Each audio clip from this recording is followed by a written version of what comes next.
Penyelenggara Jakarta Fair 2023 telah mengantisipasi lonjakan pengunjung pada libur Idul Adha pekan ini.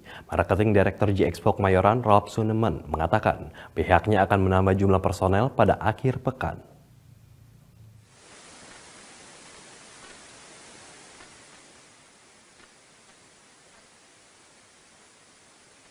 Pihak penyelenggara Jakarta Fair 2023 memastikan telah mengantisipasi peningkatan jumlah pengunjung saat libur Idul Adha dan akhir pekan, termasuk meningkatkan keamanan di wilayah J-Expo Kemayoran. Marketing Director J-Expo Kemayoran, Ralph Suneman, mengatakan jumlah pengunjung Jakarta Fair saat ini telah mencapai 2 juta orang sejak dibuka 14 Juni lalu. Jumlah ini meningkat sekitar 10% dibandingkan periode serupa tahun lalu. Jumlah pengunjung berpotensi naik dalam periode libur dan cuti bersama Idul Adha yang bersamaan dengan akhir pekan. Untuk itu pihaknya telah meningkatkan jumlah petugas termasuk untuk memastikan keamanan pengunjung dari berbagai potensi gangguan termasuk pencopetan.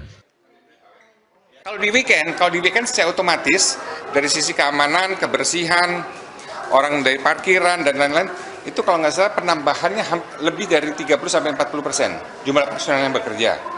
Karena kan waktunya kan juga lebih panjang dan lain-lain. Itu udah otomatis. Dalam gelaran Jakarta Fair tahun ini terjadi peningkatan peserta yang memamerkan kendaraan listrik baik mobil maupun motor. Selain peningkatan jumlah peserta dan pengunjung, peningkatan juga terjadi pada jumlah nilai transaksi yakni sebesar 20%. Pihak penyelenggara optimis nilai transaksi dapat mencapai 7,2 triliun rupiah hingga penutupan pada 16 Juli mendatang. Pemirsa, Taman Mini Indonesia Indah menawarkan aktivitas seru yang bisa dilakukan bersama keluarga untuk menghabiskan libur panjang. Selama masa pekan libur sekolah, Taman Mini Indonesia Indah menggelar acara mengangkat tema Kumpul Bocah yang berlangsung hingga 15 Juli 2023.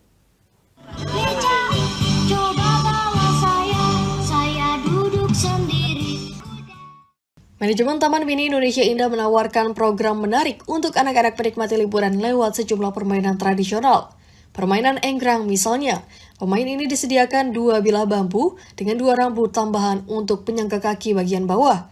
Pemain harus menaiki 2 tongkat bambu tersebut, kemudian berjalan menggunakan 2 kaki enggrang. Ada juga lari balok, permainan ini dimainkan dengan 4 balok, 2 diantaranya sebagai pijakan kaki.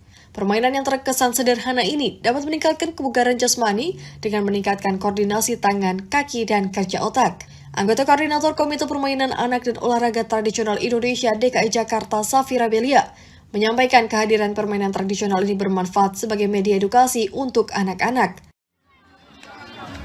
Jadi Taman Mini menghadirkan permainan dan olahraga tradisional itu tentunya untuk mengembangkan kembali permainan dan olahraga tradisional, lalu juga sembari mereka berrekreasi, juga sembari belajar, karena nggak semuanya ternyata mereka tahu permainan tradisional. Contohnya kayak cara bermain dampu, terus cara bermain terempah panjang gitu. Jadi sambil bermain pun mereka juga sambil belajar bersama. Permainan tradisional ini juga dapat dinikmati oleh orang dewasa yang ingin kembali merasakan nostalgia masa kecil. Berlokasi di Taman Mini Indonesia Indah, program dengan tema Kumpul Bocah ini dibuka dari tanggal 15 Juni hingga 15 Juli mendatang, pukul 11 hingga pukul 16 waktu Indonesia Barat, dengan membayar tiket masuk Rp25.000 per orang.